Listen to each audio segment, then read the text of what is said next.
युवा नेतृत्वाचा नवा चेहरा. रोहा नगरपालिकेच्या निवडणुकीत वैभव कुलकर्णी यांचे नाव चर्चेत.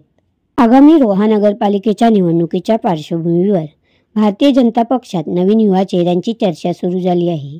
या चर्चेत वैभव संजय कुलकर्णी यांचे नाव विशेषतः चर्चेत आहे.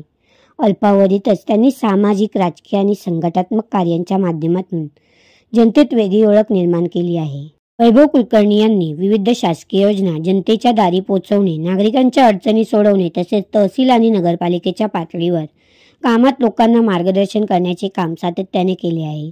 भारतीय जनता पक्षाच्या सदस्य नोंदणी अभियानात त्यांनी तब्बल 1000 सदस्यांची नोंदणी करून पक्षवाढीत मोलाचा वाटा उचलला आहे. त्यांच्या वाढदिवसानिमित्त दरवर्षी आरोग्य शिबिर, रक्त तपासणी शिबिर आणि आयुष्यमान भारत कार्ड वितरण असे सामाजिक उपक्रम राबवले जातात. सुराज्य सामाजिक प्रतिष्ठानाच्या माध्यमातून त्यांनी शासन आपल्या दारी, विद्यार्थी गुणगौरव, RTI 25, दिवाळी संध्या, विज्ञान प्रदर्शन, एक राखी देशासाठी यासारखे उपक्रम यशस्वीरित्या आयोजित केले आहेत.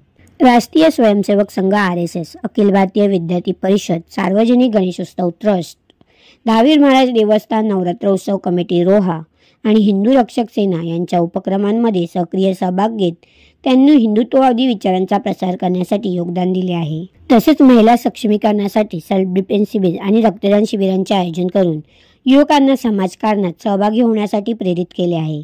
कमी वयात राजकारणात सक्रिय होत वैभव कुलकर्णी यांनी युवकांसाठी आदर्श निर्माण केला असून रोहा शहरात ते आज खऱ्या अर्थाने युवा नेतृत्वाचा नवा चेहरा म्हणून ओळखले जात आहेत. आपल्या नवे पर्व या चॅनलला लाईक, शेअर आणि सबस्क्राईब करा. नव्या बातम्या आणि प्रेरणादायी व्यक्तिमत्वांच्या गोष्टी जाणून घेण्यासाठी जोडलेले राहा.